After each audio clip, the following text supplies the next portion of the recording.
साथियों, आज जो प्रेस को संबोधित करने का ये अवसर मैंने लिया है, उसका मुख्य कारण है कि पिछले दिनों विधानसभा के सम्मानित स्पीकर महोदय ने जो बयान दिया दानदाताओं के और जो वहाँ दान चोरी के संदर्भ में, न सिर्फ आपत्तिजनक था बल्कि जो सनातन धर्म के अनुयायी हैं, जिनकी मर्यादा पुरुषोत्तम राम के प्रति आस्था है, राम भक्त हैं और जो बड़े उत्साह और उमंग और ऊर्जा के साथ अयोध्या राम मंदिर के दर्शन गए थे, उनका घोर अपमान है। और वो उनका बयान ये था कि जो चोरी हुई, जो वहाँ के जो प्रबंधन ने जो चोरी की भक्तों के धन की, उसके लिए क्षमा मांगना तो दूर, उसके विपरीत उन्होंने कहा कि जिन्होंने वहाँ दान दिया उनकी आस्था नहीं थी पूर्ण रूप से, जिसकी वजह से वो दान जो है जिसमें उसमें घोटाला हुआ। आप समझ सकते हैं कि ये कितना बड़ा, कितना सनातन विरोधी बयान है, कितना आस्था से जो ओतप्रोत होकर गए वहाँ पर भक्त हैं, उनका अपमान है, उनकी आस्था का अपमान है। हम इसकी न सिर्फ निंदा करते हैं बल्कि हम ये इसको बहुत ही ज़्यादा अधार्मिक वक्तव्य महसूस करते हैं और हम मांग करते हैं। आदरणीय मुख्यमंत्री अपने को बहुत बड़ा सनातनी कहते हैं, सुबह शाम कहते नहीं थकते हैं, सुबह शाम राम मंदिर का श्रेय लेते नहीं थकते हैं, सुबह शाम राम भक्तों के अलावा कोई और होता है तो उसको अपशब्द कहने से नहीं चूकते हैं। मैं उनसे कहना चाहता हूँ कि इसका संज्ञान लिया कि नहीं लिया आपने, कि जो पूरे जो लाखों जो भक्त वहाँ गए मंदिर में अपनी आस्था, अपना पूजा अर्चना करने, उनके सम्मान के लिए आज खड़े होना चाहिए था मुख्यमंत्री। ये वक्तव्य, ये स्पीकर की गरिमा के अनुरूप नहीं है। ऐसा व्यक्ति स्पीकर होने के लायक नहीं है और उनसे इस्तीफा मांगना चाहिए था। आज हम सब कांग्रेस जन ये मांग करते हैं और इस संदर्भ में हम कल जुलूस भी निकालेंगे कांग्रेस कार्यालय से कि स्पीकर महोदय और जितने राम मंदिर निर्माण से लोग जुड़े हुए थे, जो भक्तजन जिन्होंने शहादतें भी दी, उनके परिवार से, और जितना उस समय 1951 में के जो राम मंदिर मूवमेंट में थे, सब आए सामूहिक रूप से विधानसभा का घेराव करें और उनसे इस्तीफा मांगे कि ये जो आपने, या तो आप अज्ञानी हैं या आपने जानबूझकर उन जो भक्तजन हैं अयोध्या मंदिर के, उनका आपने घोर अपमान किया है। आप इस पद की गरिमा, इस पद के पात्र नहीं हैं आप, और आपको अविलंब इस्तीफा देना चाहिए। हमारी ये मांग है। और अगर नहीं लिए लोग, क्योंकि ये सरकार गूंगी बहरी सरकार है, अगर गैर सनातनी को ये अगर वक्तव्य दे देता तो शायद आज उसका घर भी बुलडोज हो जाता या उसको जेल के सीक्षों में ठूस दिया जाता और कोई सुनवाई नहीं होती।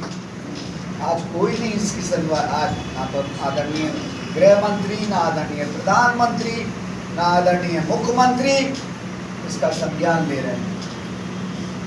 तो ये हम लोगों के, हमारी आत्मा इसको देखते हुए बहुत उद्वेलित है, आक्रोशित है कि हमारी आस्था के जो भी राम भक्त हैं, मर्यादा पुरुषोत्तम,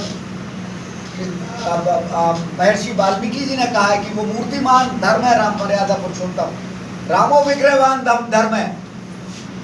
राम का चरित्र, राम का व्यक्तित्व, राम के कर्म धर्म का पर्याय हैं और ये मर्यादा पुरुषोत्तम राम का भी अपमान है। जब उनके भक्तजन का अपमान है तो उनका भी अपमान है।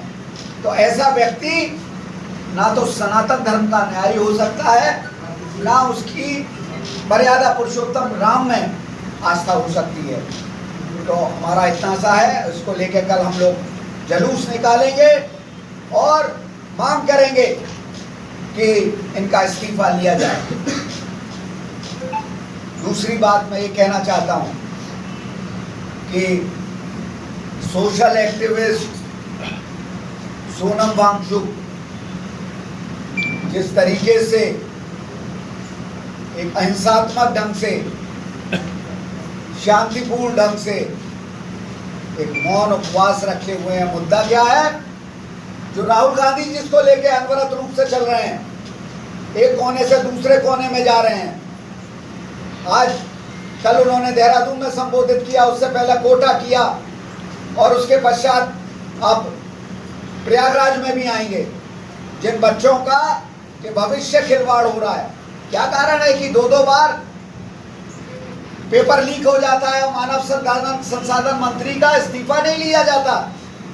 आप कल्पना कीजिए, आप याद कीजिए कि जब यूपीए सरकार में गृह मंत्री का इस्तीफा लिया गया, मुख्यमंत्री पृथ्वीराज चौहान का इस्तीफा लिया, जरा सी कोई बात हुई फौरन इस्तीफा। और आज हमारे प्रधानमंत्री जी उस पर एक शब्द नहीं बोलते हैं।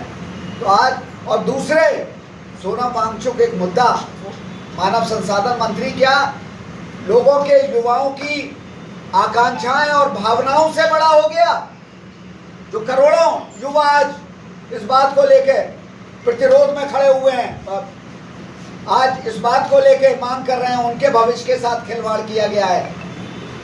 आज हम इस बात को लेकर गर्व करते हैं कि भारत का 60% जनसंख्या युवा है और उस युवाओं की भावनाओं का कुठारघात किया जा रहा है। आप याद कीजिए कि जब अंग्रेज सरकार थी, जो कि पर्याय थी किस बात का? शोषण का, दमनकारी नीतियों की। तो महात्मा गांधी उपवास करते थे। पूरी दुनिया जब आवाज उठाती थी, पत्रकार बंधु उठाते थे, तो वाइसरॉय भी संज्ञान लेता था और गांधी जी को, उनकी मांगों को स्वीकार करता था, उनसे भेंट करता था। पर लेकिन हमारे आदरणीय ना तो प्रधानमंत्री ना गृह मंत्री, उन्हें सिर्फ अपने को महिमा मंडित करने के अलावा और आदरणीय प्रथम प्रधानमंत्री जवाहरलाल नेहरू जी को अपशब्द कहने के अलावा और कोसने के अलावा और सब कुछ इन 12 वर्ष में हुआ है। आधुनिक भारत का निर्माण इन 12 वर्ष में हुआ है। आधुनिक भारत की गूंज दुनिया में अगर गूंजी है तो उनके कार्यकाल में गूंजी है।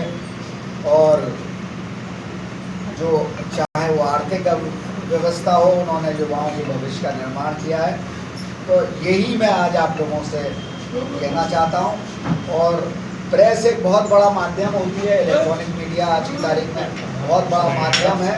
तो मैं ये आपसे अनुरोध करना चाहता हूँ, इन सब बातों को पूरे समाज में आपके माध्यम से वायरल, हम हमारी कोई छोटी त्रुटि होती है तो उसे वायरल जैसे करते हैं, इसको भी अगर आप वायरल करेंगे तो ये लखनऊ तक पहुँचेगी, लखनऊ तक पहुँचेगी तो फिर दिल्ली तक पहुँचेगी और इसकी गूंज पूरे भारत को रोशन